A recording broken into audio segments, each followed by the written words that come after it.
ಅಸ್ಸಾಂನಲ್ಲಿ ಭಾರತೀಯ ವಾಯುಸೇನೆಯ ವಿಮಾನ ಪತನಗೊಂಡಿದೆ. ವಾಯುನೆಲೆಯಲ್ಲಿ ಲ್ಯಾಂಡಿಂಗ್ ಆಗುವಾಗ ನಡೆದಂತ ದುರ್ಘಟನೆ ಇದು. ಅಸ್ಸಾಂನಲ್ಲಿ ಭಾರತೀಯ ವಾಯುಸೇನೆಯ ವಿಮಾನ ಪತನ.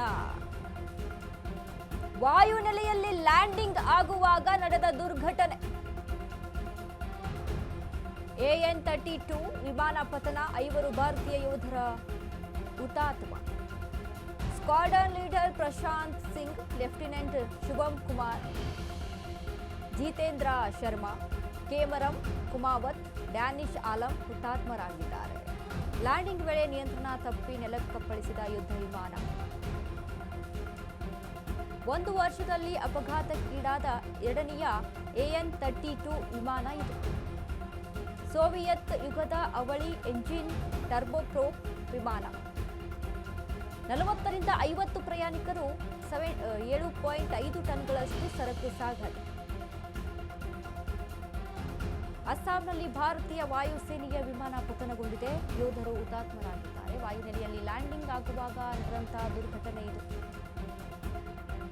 AN-32 ವಿಮಾನ ಪತನಗೊಂಡಿದೆ. 5 ಭಾರತೀಯ ಯೋಧರು ಹುತಾತ್ಮರಾಗಿದ್ದಾರೆ.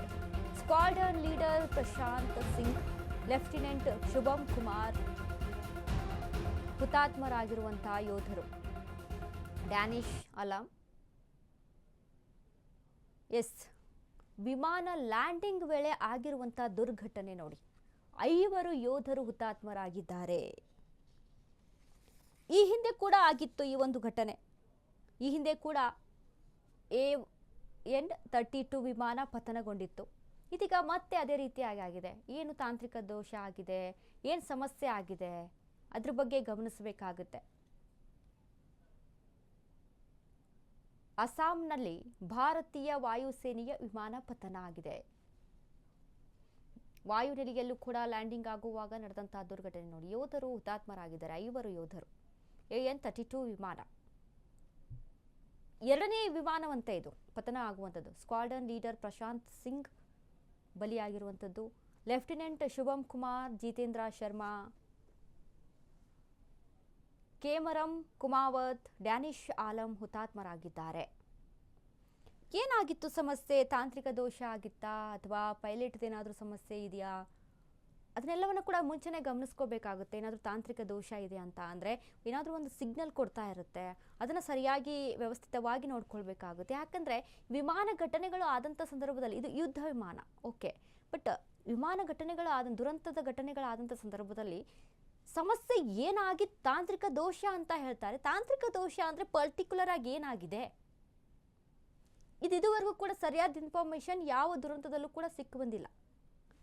ತಾಂತ್ರಿಕ ದೋಷ ಅಂತೇವಿ. ತಾಂತ್ರಿಕ ದೋಷ ಏನಾಗಿದೆ, ಪರ್ಟಿಕ್ಯುಲರ್ ಆಗಿದ್ದಂಥ ಸಮಸ್ಯೆ ಏನು?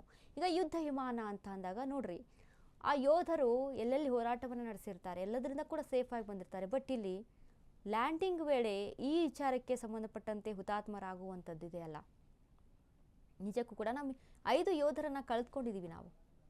5 ಯೋಧರು ಲಾಸ್ ನಮ್ಮ ದೇಶಕ್ಕೆ ಕಳೆದುಕೊಂಡಿದ್ದೀವಿ. ಆ ಯೋಧರನ್ನು ಆ ಒಂದು ಗಿಲ್ಟ್ ಇರಬೇಕಲ್ವ, ಆ ಒಂದು ಭಾವುಕತೆ ಇರಬೇಕು.